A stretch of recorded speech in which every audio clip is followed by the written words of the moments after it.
tingginya seperti ini. Nah, kita berdiri di sini, tingginya seperti ini. Nah, mudah-mudahan lebih mungkin kayaknya nambah lagi tingginya.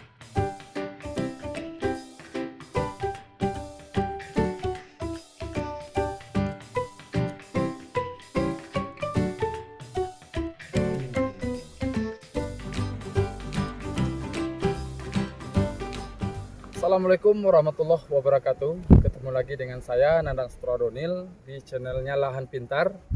Di sini kita sudah masuk di fase penyemprotan ke-17 ya, kurang lebih ke-17.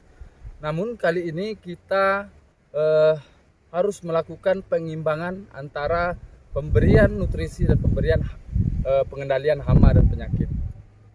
Kali ini pada umur 95 hari setelah tanam kurang lebih ya, ini ukuran 3 bulan, lebih kurang 3 bulan 5 hari. Ini sudah masuk fase pelebatan bunga.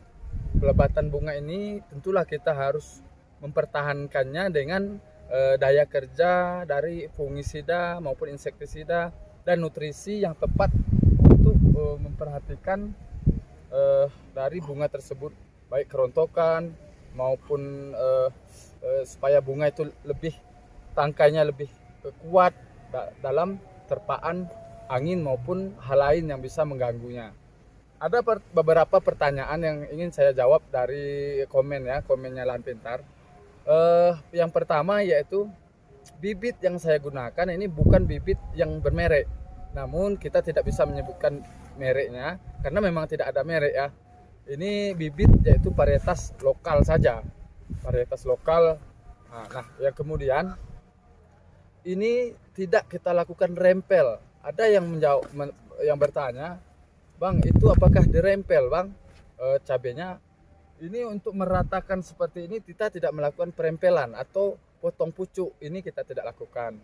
Nah, yang selanjutnya, Bang, ada juga yang bertanya, pengolahan tanahnya itu bagaimana? Pupuk dasarnya bagaimana, pupuk susulannya bagaimana, dan pengobatan dari awalnya bagaimana. Itu kawan-kawan semuanya, para petani pintar, silahkan ditonton videonya, video kami di Lahan Pintar, di channelnya Lahan Pintar, dilihat satu-satu. Itu dari awal sudah kita bahas, dari awal sudah kita langsung terjun di lapangan, bagaimana kita mengolah lahan bedengannya, kemudian pemasangan mulsa itu sudah semua ada.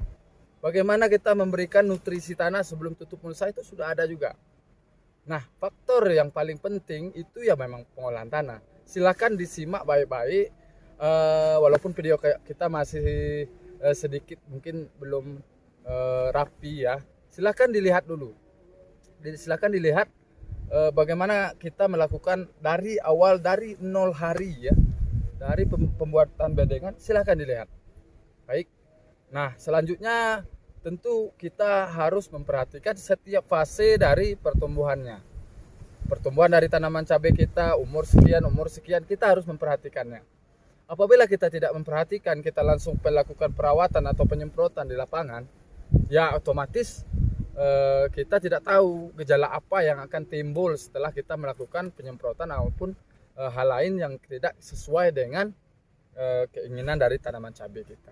Kalau cabai ini bisa ngomong, dia sudah ngomong, aku butuh ini misalnya, aku butuh pupuk, aku butuh N, aku butuh P, dan aku butuh K. Tapi dia tidak bisa ngomong, cabai tidak bisa ngomong. Yang bisa kita lakukan tentu kita memperhatikannya, apa kekurangannya, apa yang harus kita masukkan, pupuknya apa, kebutuhan pada fase inilah yang seharusnya bunga itu kita lebatkan dan kita pertahankan. Kita berikan misalnya yang kemarin kita masukkan di konten kita yang sebelumnya, pupuk winner. Kenapa kita berikan winner? Karena K-nya lebih tinggi. Kemudian kenapa kita berikan vertipos? Karena P-nya yang kita harapkan untuk penyeimbang dari K tersebut. Kenapa kita berikan sejenis yang kemarin itu ada Crown Kali plus B. Itu bagaimana dia bunganya lebih cepat keluar, lebih banyak ya. Cabang V-nya atau cabang Y yang biasa disebutkan itu banyak. Kemudian di setiap cabang Y itu pasti akan membuahkan sebuah bunga dan jadi buah ya. Nah, itu yang perlu kita bahas. Kenapa kita berikan 2 kali, kita perpaduannya itu. Karena K itu butuh karena dia pada fase ini dia harus seimbang naiknya antara buah dan cabang itu sendiri. Dan yang paling penting pertanyaan dari kawan ini, kenapa tidak pupuk yang lain, Pak? Kenapa kandungan N kita hentikan untuk sementara waktu? Ya, kandungan N bukan kita hentikan, namun kita tetap berikan, namun tidak terlalu banyak dan tidak terlalu dalam kapasitas yang tinggi ya. Kenapa? Kemarin curah hujan di Kerinci itu hampir 2 minggu ya, non-stop, bisa dikatakan non-stop. Dan alhamdulillah pada minggu kemarin kita lakukan penyemprotan, dan hari ini jarak 7 hari atau 1 minggu itu kita sudah mendapatkan cuaca yang sangat kondusif. Nah, untuk itu para petani pintar, hal ini perlu diperhatikan ya. Nah, untuk selanjutnya kita tidak bisa berlama-lama, kita perhatikan lagi bunganya, tunasnya, dan kemudian cabangnya. Pada penyemprotan ke-18 atau ke-17 ini kita memasukkan, mari kita lihat ini ya. Kita gunakan, ini ada pendatang baru dari Bayer ya. Kita gunakan dari pendatang baru dari Bayer, yaitu kita gunakan bahan dari Flopiram dan Trifloxystrobin. Kita gunakan Lunasmart.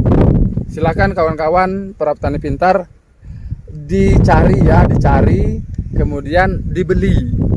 Saya sangat merekomendasikan ini, bukan berarti saya promosi apa enggak. Namun kali ini karena pada cabai kemarin, ada salah satu petani kita sudah kita coba ini, buahnya itu lebih padat, kemudian lebih mengkilat dan lebih banyak bunganya. Nah, ini alhamdulillah bunganya ini sudah nampak banyak. Ini kita masukkan, sesuaikan dosis yang dianjurkan di labelnya. Nah, ini kita gunakan bahan Flopiram dan Trifloxystrobin. Bukan Trifloxystrobin. Ini Flopiram ini juga ada di velum ya. Nah, namun kali ini kita nanti lebih arahnya ke buah. Nah, untuk Mancozeb itu sendiri saya menggunakan untuk kemarin kita gunakan Mancozeb Spiro, kali ini kita gunakan Sagrizeb. Ini untuk penyeling dari bahan tepung biru ya. Kemudian yang tak kalah pentingnya yang saya sebutkan, bagaimana busuk batang maupun Vitium itu kita gunakan Prepicur N. Saya gunakan Prepicur N kali ini ya. Dengan dosis nanti bisa kita sebutkan. Kita lihat dulu produknya. Nah, selanjutnya saya gunakan juga Asepat. Nah, tadi botol Movento-nya ketinggalan. Perpaduan Movento dengan Joker ini atau Asepat ini lebih jitu. Karena kenapa? Tadi nanti kita bisa lihat videonya. Itu ada yang sudah tepar, ada yang sudah KO ya. Setelah kita melakukan penyemprotan nih. Kemudian ini yang saya gunakan nutrisi dari cabai ini yang kita sudah sebutkan, yaitu Merauke Vitoflex Flex G ya, bukan Vitoflex. Merauke Flex G yaitu Profit Orange. Pupuk daun bisa dilihat lah mana saja nih ada. Nah, kandungannya yang bisa kita perhatikan di sini ada K-nya lebih tinggi, yaitu 39% atau 39 ditambah dengan MGO kemudian TE. Nah, bisa dicari. Nah, mari saya sebutkan satu persatu ya, sambil kita belajar, saya sebutkan satu. Saya gunakan tadi ya, tolong bagi yang ingin mencatat silakan. Saya gunakan tadi Movento sebanyak 10 ml per tangki. Ingat ya, 10 ml per tangki. Kemudian yang saya gunakan Prepicur N sebanyak lebih kurang 15 ml per tangki. Kemudian Sagrizeb atau Mancozeb tepung biru saya gunakan lebih kurang 2 sendok makan. Yang kedua, saya menggunakan Asepat sebanyak 1 sendok makan atau Joker ya, Joker. Kemudian saya gunakan Profit Orange atau Flex G itu sebanyak 1 sendok setengah. Nah, silakan dilihat dan diamati. Dan yang paling penting yang terakhir tadi saya gunakan Lunasmart sebanyak untuk percobaan yaitu 0,5 ml per tangki atau bisa lebih ya, ada 7 ml per tangki. Nah, silakan kawan-kawan semua untuk fase ini penyemprotan lebih kurang ke-17 saya gunakan itu dan mudah-mudahan bunganya terus banyak dan terus kuat pertahanannya. Oke, mungkin itu kawan-kawan. Jika ingin bertanya silahkan komen di bawah ini. Yang paling penting tadi kita sudah berbicara di channelnya Rumah Tani ya. Rumah Tani itu I-nya 3 ya, Rumah Tani. Silahkan subscribe. Nanti kita lihat ya di YouTube ini, YouTube Lahan Pintar. Nanti kita posting apa yang dilakukan di Rumah Tani, dan kita sudah berbincang dengan salah satu pemilik dari Rumah Tani. Itu Rumah Tani 3 ya I-nya. Silahkan subscribe di bawah sini, Lahan Pintar maupun Rumah Tani. Nanti saya posting tuh rumah taninya seperti apa sih gambarnya gitu. Oke, terima kasih. Mudah-mudahan kita bisa berjumpa lagi lain kesempatan. Untuk kesempatan kali ini kita alhamdulillah bisa bertemu.